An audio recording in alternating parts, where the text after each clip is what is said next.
Again, selamat pagi guys. So, untuk sekarang kita mau belajar tentang data collection. Oke, ini hanya sedikit yang bisa ditambahkan dari yang Bu Mili ya mungkin. Nah, data collection itu di mana sih tahapannya? Oke, tahapannya adalah research questions and then methods, identifying methods, and then you will collect your data.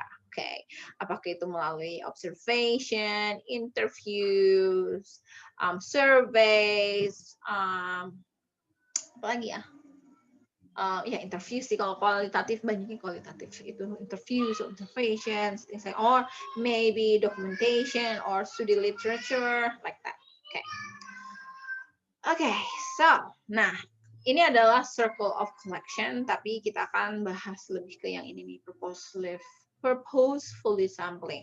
Jadi di awal itu ketika kita melakukan collection kita mulai dari locating the site, kalau misalnya bentuknya tempat, bisa juga website kalau internet studies, atau bisa juga bentuknya individu. Siapa sih yang mau menjadi sosok, menjadi subjek penelitian itu.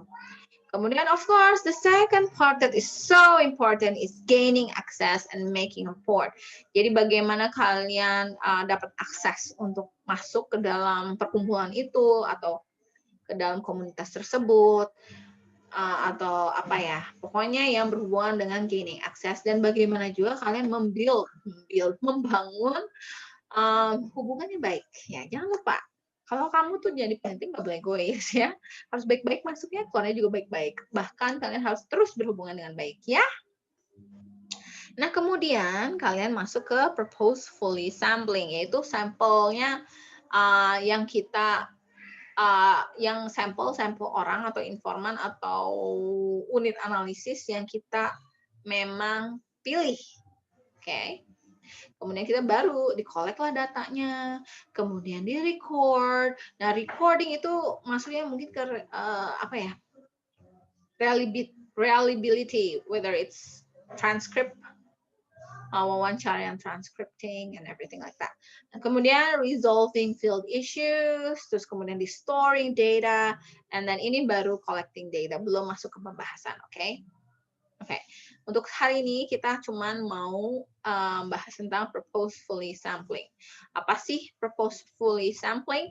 Purposive sampling is one of the non-random sampling techniques where the researcher determine sampling by determining specific characteristics that are following the research objectivity so that it is expected to be able to answer research problems. Ini panjang banget kalimatnya ya. Pokoknya intinya ini si panjang ini nih. Kamu tuh memang memilih, jadi nggak random. It's non-random. Nggak random, tapi kamu memang memilih orang-orangnya. Oke, kayaknya dia yang cocok. Oke, kayaknya cocok nih. Kayak gitu. Nah, kecocokannya itu memang harus kalian bikin kriteria kamu sendiri. Oke, yang kriteria tersebut bisa menjawab research question kalian gitu. Oke, jadi contohnya kayak ini cuman analogi doang, kayak population-nya segini banyak, terus kita sudah membuat sebuah kriteria, berarti kriterianya dia gambarkan dengan warna yang sama. Kemudian, ini dia cocok nih buat penelitian aku. Oke, si 3 orang ini. Itu namanya purposive sampling. Oke, nah di dalam purposeful sample itu juga ada beberapa tipe. Oke, yang pertama adalah snowball sample, a sample of participants recruited by researchers through informants. Ya, ini yang paling sering kita gunakan untuk penelitian-penelitian yang sifatnya kualitatif dan bukan teks ya. Contohnya kayak Miss Indri mau meneliti orang-orang homeless. Homeless itu apa sih? Orang-orang yang nggak punya home. They don't have home. Nah, misalnya cuma kenal satu orang yang nggak punya home. So, I interview him, right? Bla bla bla, interview udah panjang. Terus tiba-tiba I said to him like this. Kira-kira kamu punya nggak sih kenalan yang sama-sama homeless kayak kamu? Boleh dong dikenalin. Nah, itu namanya snowballing. Okay, that's name snowballing. Jadi dari satu informan, dapat kenalan baru dari informan lain. Jadi dia yang memberikan akses pertama. Oke. Kemudian yang kedua adalah opportunistic emergent sample of participants that the researcher decides to recruit during the process of collecting data. Commonly occurs in the field as a researcher gains knowledge of the study and emerging themes. Oke, jadi maksudnya adalah kan ketika kita lagi turun ke lapangan, ya, terus kita lagi wawancara orang, ya, terus kita tiba-tiba ting, kita baru dapat ide gitu yang tiba-tiba merge gitu ya. Oh, kayaknya kalau aku wawancara orang ini bakalan bagus nih gitu loh. Jadi itu maksudnya daripada opportunistic emergent. Jadi tiba-tiba muncul ketika kamu ada di belakang. Awalnya sih tadinya kamu nggak, you didn't expect to have that kind of idea, but then okay, this is going to be good, I'm going to do it. Tapi hal itu terjadi ketika kamu udah masuk ke lapangan. Oke, karena kamu ternyata baru sadar, baru ngeh gitu. Oh iya ya, ternyata aku perlu ini, perlu tahu nih jawaban yang ini. Berarti saya harus interview dia nih. Nah, makanya namanya qualitative research. You will know better when you jump inside it, gitu. And then the third one is maximum variation sample. Sample of participants that have a variety of characteristics of interest to the researcher. This allows researchers to maximize the diversity information relevant to the research question. Jadi ini juga hampir mirip-mirip yang kedua tadi, opportunistic, cuman bentuknya mungkin ini lebih ke penelitian yang case study. Okay. Jadi misalnya awalnya kamu cuman mau bahas tentang interview si produser filmnya.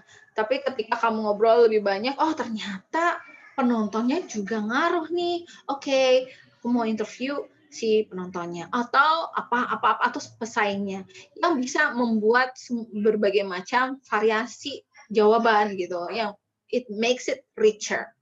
So you have to maximize it. Makanya namanya maximum variation. Jadi banyak variasinya.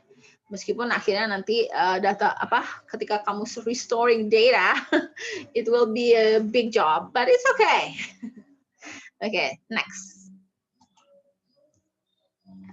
Okay, kemudian yang berikutnya adalah extreme deviant case, a case that is highly unusual and considered an outlier. Ini lebih ke case study lagi, jadi emang mendapatkan sampel atau yang memang unusual, yang memang ekstrim, and that's great gitu. Kayak misalnya apa sih yang berbahaya?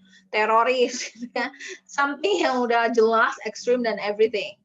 Terus kalau yang ini typical case, yang terakhir adalah typical case, a case that is not unusual, extreme deviant, this type of case is ordinary, typical. Oke. Jadi kayak typical ya biasa-biasa aja, typical aja. Kayak misalnya kita mau meneliti bagaimana sih bagaimana ibu-ibu rumah tangga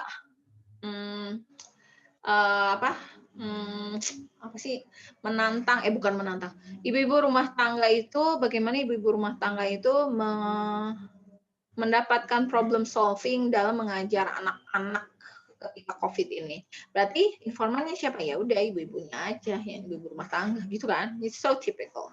Jadi udah ketahuan gitu siapa sih informannya. Oke. Berikutnya adalah ya ini dari yang 5 yang kami udah bahas dulu, yang metodenya bisa naratif, fenom, grounded, terus etnografi sama case study.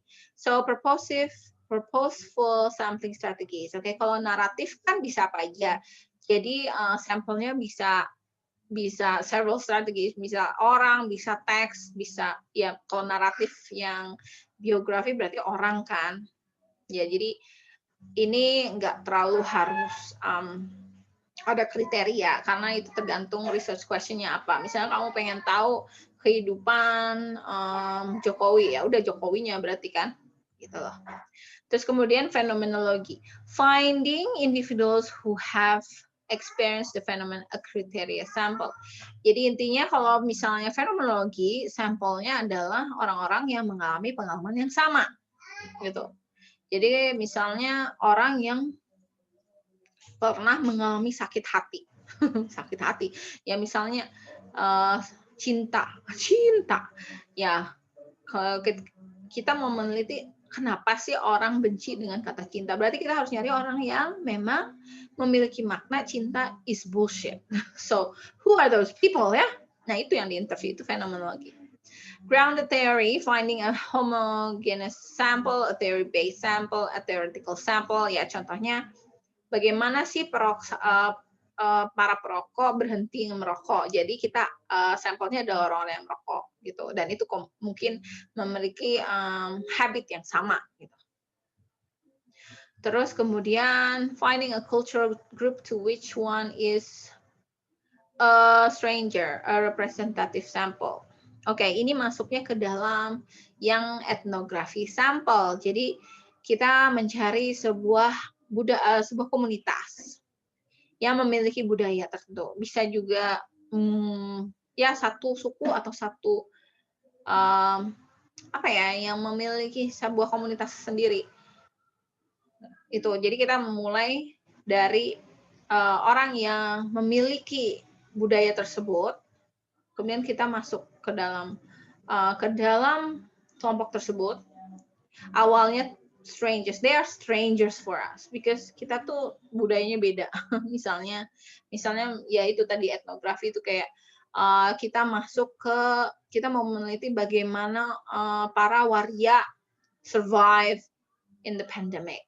Berarti kita masuk dong ke komunitas itu. They are strangers, right, for us, but they can represent what we want to know, right? So we go inside it. Ya, tapi jangan lupa akses buildingnya harus bagus. You have to build that report, building relations. Kemudian terakhir adalah case study, finding a case or cases, an atypical case or a maximum variation or extreme cases. Jadi kalau misalnya case study tentu aja sampelnya harus yang unik, yang bukan sesuatu yang typical. It has to be unique. Nah, untuk yang case studies, kesulitannya mungkin apa sih keunikan itu? Nah, itu balik lagi ke kalian, ke research question. Okay, so itu dia adalah purposive sampling strategies. Okay, so I hope you understand it. You can discuss it later on when we meet. Okay, so have a good day today, and I'll see you. Bye bye, guys. Bye.